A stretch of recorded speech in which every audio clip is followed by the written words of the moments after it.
G'day, welcome back.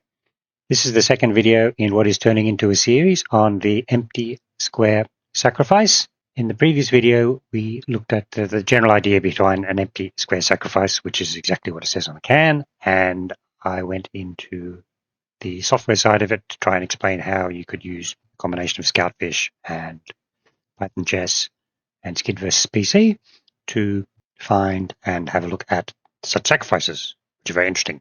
Whilst I've been doing that, this is turning into sort of take a bit longer to sort of work through the examples I'm coming up with. I thought the next thing to do would be to go through maybe some of the best examples people know of the empty square sacrifice. I mentioned a few of them in the previous video, the ones by Shirov and Marshall and Fisher. And what I'm going to do today is I'm going to go over a larger list, actually 20 games with empty square sacrifices, just to sort of get a flavor for what themes really sort of stand out in terms of why they work and how they work. Right, so let's get onto that. Go to my capture screen. Now I'm using a curated list here by Tim Krabbe, the amazing sort of 110 most fantastic moves of all time. I think that's what he calls it, most fantastic moves ever played. He's got up to 110, and this is the top 10. Basically, what I've done, this is an excellent curated list to have a look at. I mean, everybody has their lists. This is a very good one. And I'm going to go through 20 of them where it kind of fits my model. The piece from empty square, usually unprotected, usually attacked, has one of these purposes. We'll sort of summarize some of those purposes as we go along, and probably should be an only move. Right. So of the 110 Tim Krabbe examples, of course, not all of them are empty square sacrifices. Some are just amazing, like sacrifices for a piece or a queen or whatever, right? So of the empty square sacrifices, about 20 of them kind of fit, and we can have a look at them. And then obviously when we're done this, my next video will be more specifically sort of the other ones, the sort of the process, continuing the process of using the software. What we can do here, so you can have a look at that's the website. You can have a look at this website. I mean, somewhere on this website, there's the PGN you can download if you like, or you can just copy paste the PGN from each little snippet. Now, the Levitsky-Spassky Leningrad, interesting. 1956. 1966 was the move. Which, look at that. There's always an empty square sacrifice, but it doesn't actually really satisfy my criteria. I can hear a lot of things about why it's a dreadful position and it's an amazing move to play, etc. But from the sort of PC side, it doesn't really quite fit. But then you go into Topalov. Levitsky-Marshall doesn't really quite fit either. We go through, and you can see what I've got here. If you go here, it's 21 games. Topalov-Shirov, Marshall, Bronstein, Larsen-Spassky, we mentioned that briefly, and start having a look at these games. And what I'm going to do, you could maybe use each of these positions as tactical study. We're going to look at the key position and actually maybe study it. What is the only winning move? Right, because only one winning move here. We've seen this before, Topalov-Shirov. So let's quickly go over them one by one, analyze them yourself first if you like, otherwise just enjoy the ride. Now we're going to go back a few moves. Queens were still on at this stage, and black had the edge, but black wasn't clearly winning at this stage. But he was after the queens were exchanged. But it has this thing where now there's only one winning move. Now we've seen it before. Let's go through the winning line, which is also the game continuation, bishop h3. Now, this has some fairly clear themes. It is a tempo gain, because you're attacking the pawn. Clearance, clearing the f5 and then e4 square for the king. And I'm also calling it diversion because it's getting rid of this pawn here, which is in the way of that pawn there. Right. So that's kind of three thoughts you may have for that move. And as the game goes on, Topalov took the bishop, and then the king gets to e4. And actually, I've got the engine running background. It already says made.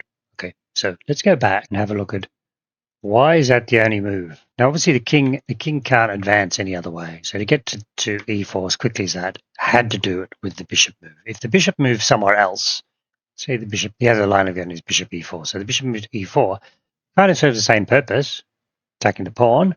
And then now we're threatening to do that. Makes most sense just to advance the pawn. And then the bishop's in the e4 square where the king wanted to be. So that's it. That'll be a draw. The king will get to e3. Now, actually, also, just interested, because I'm interested in these things, moving the king up also draws. And then if we snap off the pawn in this situation, take it. Once again, the king doesn't advance far enough. The only move to win. Okay, let's keep going. Okay, we've got Levitsky-Marshall. Let's go to the key position. Here's the key position. And we've all seen this game, gold coin game. It's the most amazing winning move. Have a look.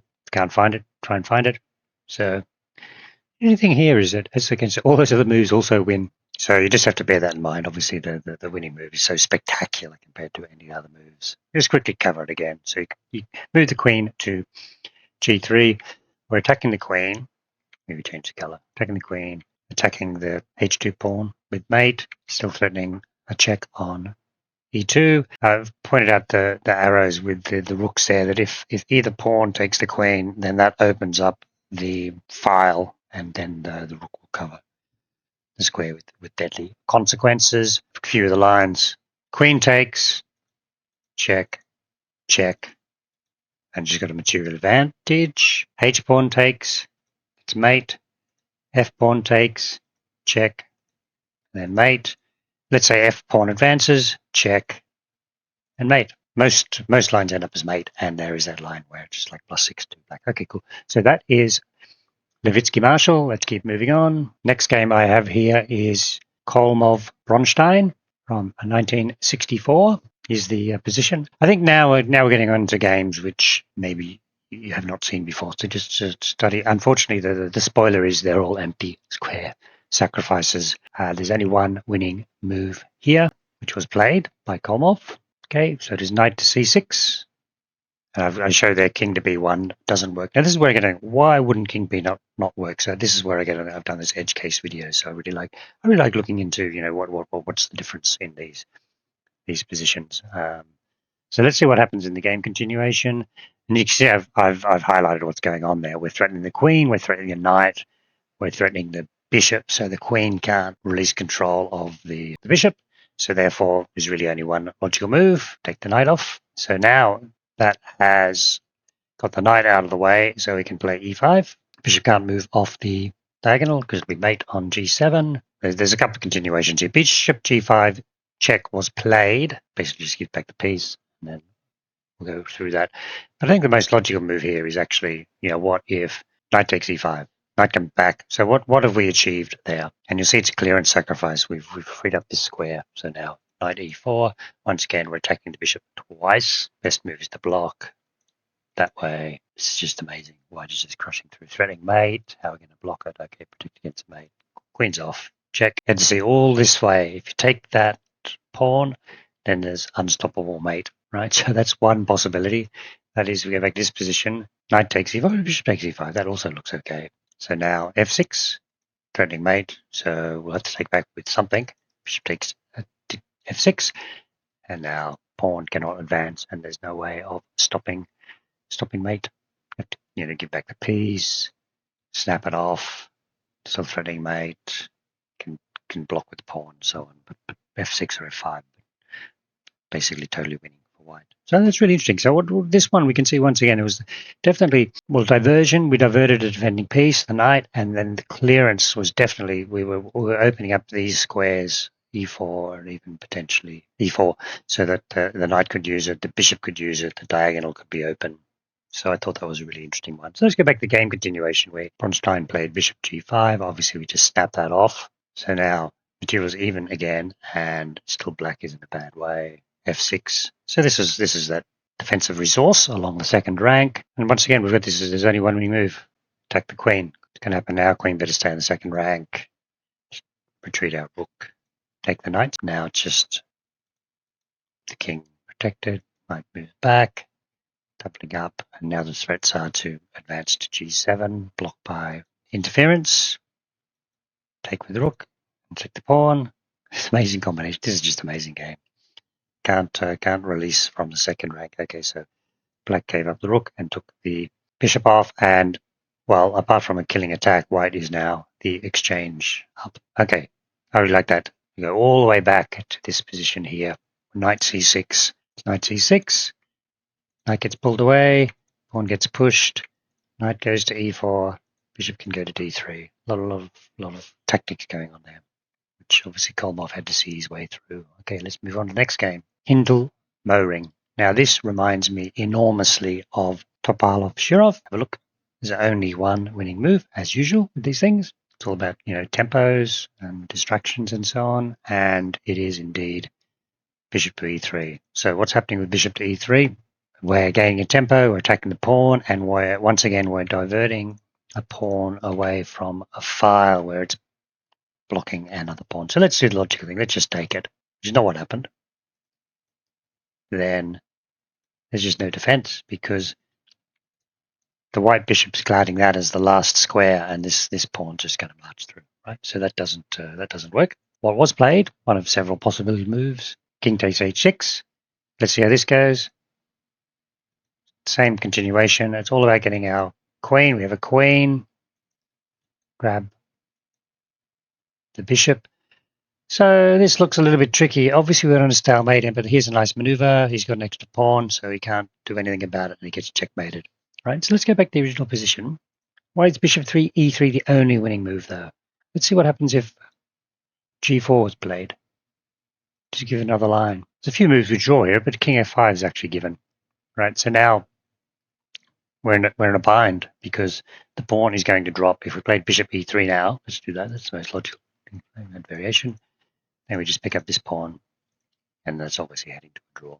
So that was so reminiscent of the same idea: saving a tempo, attacking the pawn, keep going. This is Oren-Dyner. Let's move to the irrelevant position. Okay. Takes b3, check. Sorry, I've got sorts of color on that already. And I'm showing that you can't block on d4. Whatever gets put there just gets snaffled. So, and then if the king moves to g2, and if the king moves to h1, then there's a knight fork. So that's all very nasty, right? But there is a winning move for white. See if you can find it. Okay, it is knight to b6. And you've got to ask yourself, what's different? The main line is obviously got to grab it. Just amazing check here. And then what's happened there is that now the queen's been moved onto the B file. And then now that defense, queen take, rook takes queen. You lose your own queen. Nice. That's so neat. So effectively you could say that if you go back to this original position, this knight is effectively, it's X-ray protected by its own rook. And that makes all the difference. That's really neat, that tactic. Right, the sacrifice on an empty square. Obviously, if you go to that square, it's going to be grabbed, and there's nothing to it. Nothing's changed right now. Queen goes up here, and just grab it. It'll be all game over. So it's only knight c6. Knight c6 is the only winning move. Okay, now we've got Larsen-Spassky. We've seen this one before. This is not as dramatic. I really like this position because actually rook h1 was the move played in the game. Just amazing, but you can see there are actually a few other moves which also win. The game continuation just is stunning. Take, advance the pawn, take, and then this is the whole theme, right? That the rook's kind of restricted to the back rank, pawn's advancing, and that allows queen check on h4. And actually, the game only lasted a couple of moves. Gutman-Vitolinsh. Right, so this is a bit of a different one. This is an amazing defensive move. Black is about to be checkmated. And in fact, the issue here was that white made it incorrect, or white was totally winning this game, and he's just sort of stuffed up a little bit the last move or two, and there is one move to draw. So this is different. I mean, we're looking for one move to win. This is only one move draws. Have a look at it for a little while, see if you can find it. Okay, so the move is bishop to d3. So let's see why bishop to d3 works. Queen's attack, and if you play queen h6 check, for instance, there's a few lines here. You can three main lines. If you play queen h6 check, you're actually going to be losing because the bishop comes back to the defense, and white is just way behind in material. d3 was played in the game. We'll go through that. White actually lost. Got to play e4, only drawing move. And now you take it, take back with the queen. Now you've got go through this. You end up with a perpetual check because black king cannot get onto the G file because white will win in that position. After e4, queen was in a better position. That tactic on forcing the perpetual check because he covered f6 when he checked on the H file. Right. What was played was king takes, and now the continuation doesn't work. e4, queen g7, and loses. Okay, let's go back to the original position and say, why is bishop d3 the only drawing move? Let's try a few other moves here. Queen e7, that leads to mate. Check. Got a block. Rook drops. Obviously, that's not looking good. And red bishop f1, that's quite sneaky. Stops the rook from entering the attack. I just pick it up. It's not going to help much. And if takes e5 is another one in this position. What happens there? Check. Rook comes across. Check. Check. And mate. It's just a stunning defensive move. Bishop to d3, which Vitolinsh found. So now we're looking at Petrosyan-Hasaj. Oh, this is, I don't even understand the end of this position. Black put his queen there. White took it. And this is just, it's ridiculous. It's like totally blocked, totally drawn. And I believe this is a draw. It doesn't seem to be. There's some comments online. Doesn't look like White can do anything. So that's very funny. We go back to this move here. White has the edge according to the engine, but that's it. Game's frozen. What an amazing empty square sack. Who would have thought of that? Putting the queen on the empty square, attacked by the knight, blocks the position completely, and it's a draw. It's really interesting, that game. Enjoy that. Maybe, let's say, you can choose your own version here. I'm just going through this. I found it really enjoyable going through each of these spectacular moves. Something like the previous game where we were going through the whole game, seeing how it got to that position. Okay, now of course we need a Tal position. Beautiful move. It's the only winning move. If you don't spot this move, Black's actually winning. So take a few minutes to see if you can find it. And let's have a look at the dynamics here. We've got a diagonal there, so the bishop's pinned. We've got a diagonal there. Very sweet. Let's have a look at the winning move. Rook a8. Bishop takes a2 is the continuation in the game. You take the rook, then we take here with check and pick up the rook, and we're going to be winning, if not. Game continuation. Took off the bishop, check, and I think it's fair to say that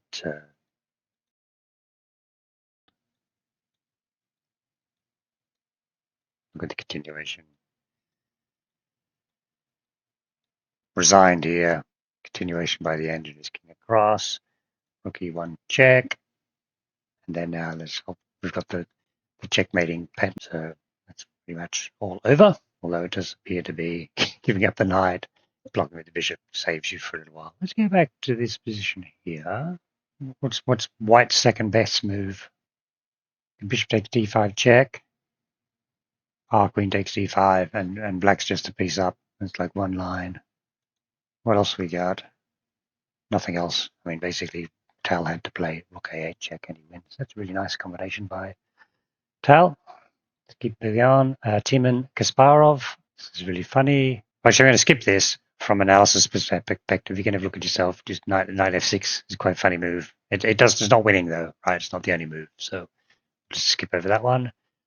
And now let's have a look at Kotov-Keres. We're getting some big names in here now. There's only one winning move in this position. Have a look. See if you can find it. Yeah, it's knight f4. Now this is relying on a few tactics there. The knight's pin. Knight can't move, mate, on h7. Can't take the I missed one arrow there. Can't take the knight because the queen drops. So therefore the logical move, which was played by Keres, is he grabbed the bishop, but then knight takes. Can't take it back, get mated, moves the rook out of the way. Oh, there's two of them. There's a second move into empty square. Just very cute. Yeah, let's go and hide in the corner.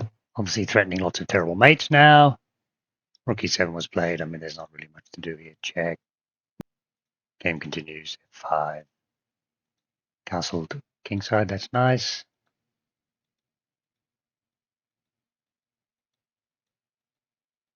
Makes you took a while to finish it off. That was another sacrifice. If you take it, you didn't take it. So if he takes it, then I have the line here. I do check. The other rook in, clearly winning. So we go back to this original position here. It's knight f4. Don't know what else there is suggested. Just thinking of alternatives. Pawn is given, but then we just go into this continuation again, where got a block. And we take here with check. With Black's position just falling apart. Yeah, that's good. Like that game, like that Kotov-Keres. Let's keep going. Gelfand versus Shirov. Only one winning move. Right. Amazing winning move as well. Just have a look, see what you can see here. What can we assess? Rook is under attack. Better move. Actually, look at it. Rook's got nowhere to move to. That's part of the key here. Second best continuation is bishop e6, queen takes e7, and bishop takes g4. But the winning line is, wait for it. Let's just move the rook en prise with the bishop. What a shocker. Okay, so let's agree that if we don't take the rook, we're not doing very well. So let's take the rook off. What happened in the game? Only one winning move to continue. Knight takes g5. Obviously, we're threatening horrible checkmates on the h file. I think there's very little that can be done about that. Queen b6, vaguely only move, and then now another amazing move. It's just like full of them. Only one winning move. The beautiful obstruction. Exactly, was the only winning move. And obviously the unavoidable checkmate unless you sacrifice the queen. So let's see how that goes. Knight takes bishop takes e6. Black's got quite a lot of material. He's got a rook and 2 pieces for the queen. This won't last very long. He didn't take it. If he took it, you'd do check and then check. And there's just loose pieces everywhere. I think that the problem is these 4 pawns combined with very exposed black king. That's amazing. So let's just review this game. This is beautiful. One move to the empty square. Knight takes. Queen b6. Second move to the empty square. Gotta love it. Great game by Gelfand. What have we got now? Karpov-Csom. Okay, this is quite reduced material. There's only one winning move. In fact, black is winning if you don't find this move by white. And it is knight f5. And I've highlighted what the point there is. What was probably missed.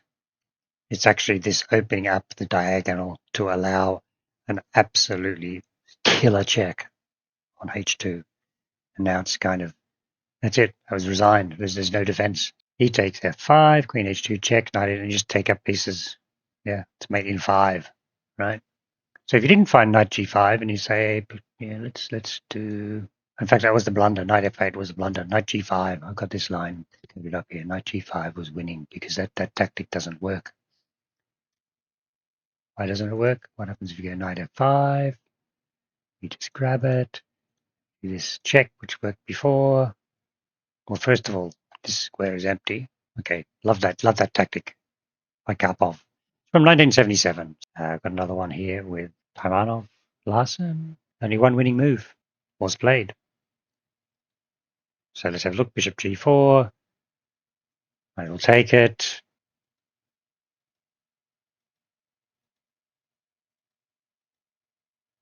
Continuation. Queens are off. And white is obviously going to lose this game. Yep. That was a nice little tactic. Another one. They did the second one. Second empty square sack. So get the rook out of dodge, and then we pick up the knight. Yeah, so that's that continuation. But we go back and we say, well, bishop g4. What happens if you don't play bishop? Let's say king f7 straight away. Then the continuation is knight d6 check. King e7 makes most sense. Queen g7 check. And looking pretty bad. Block with the rook. Take it, check.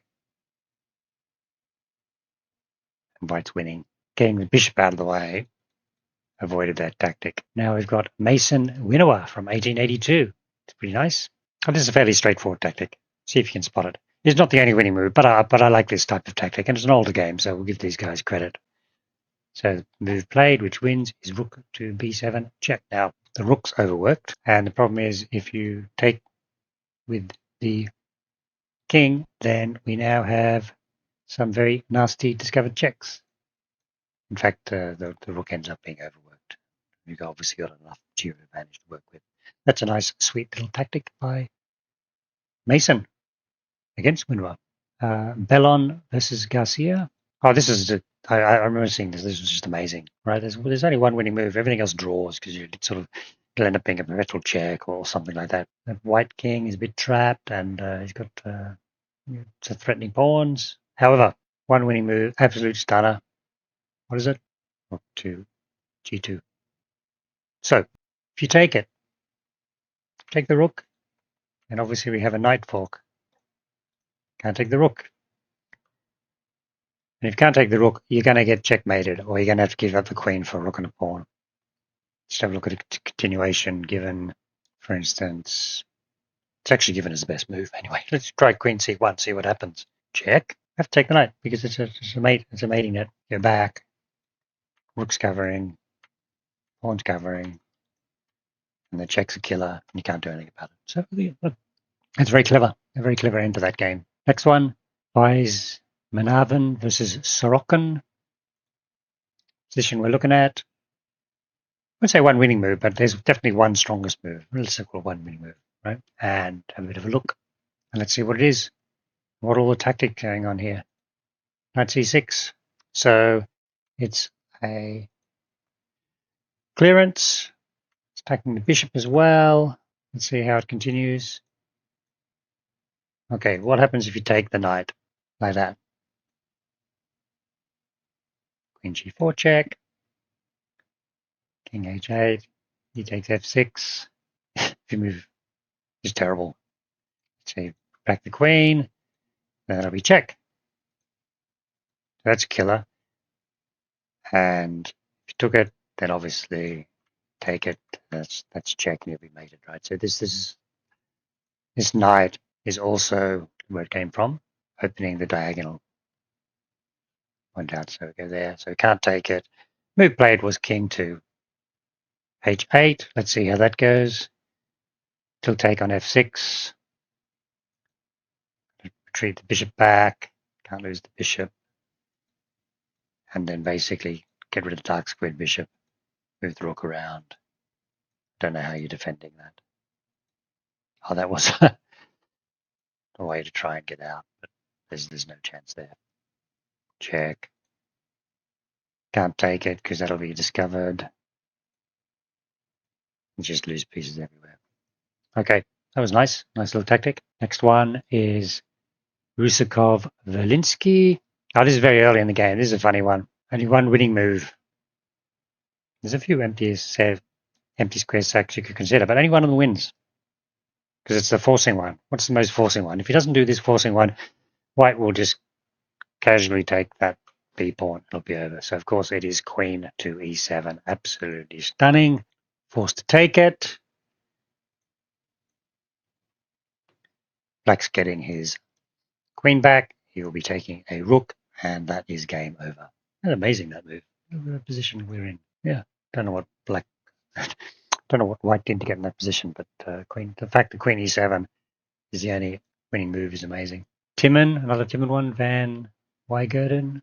Okay, the move played is not, I won't go into detail, it's not the only winning move, but it's knight e5, and you can see this is just a combination of things. It's a clearance because it's opening up the rooks, and could have checked into h7. It's coming up later. It's obviously more powerful with the f file open, but that position was winning anyway. And the last one. This one I added. This wasn't on the list of Krabbe, I believe. In this position, not the only winning move. It's only two drawing moves, although Breyer did end up winning. Yeah, it's this one where you pull the king across so that the queen can come in. That's a nice pin. And this should have been a draw. You see that tactic? Expose the king and then force a perpetual check. Okay, cool. So that's good. So that's a bunch of really interesting games. I highly recommend not just these ones. I was looking at empty square sacs, but go through all the other ones in that Krabbe list. They're just very amazing. You can use them as tactical studies if you like, or you can just enjoy the beauty of all those sort of. Krabbe has other ones, but I was just looking at the open square sacrifices. So in my next video, as I'm doing it, working through it, is I've got a lot more examples from the computer search, and I'll just try and find the ones which I consider the most aesthetically pleasing. Great. Hope you enjoyed the video, and thank you very much for watching.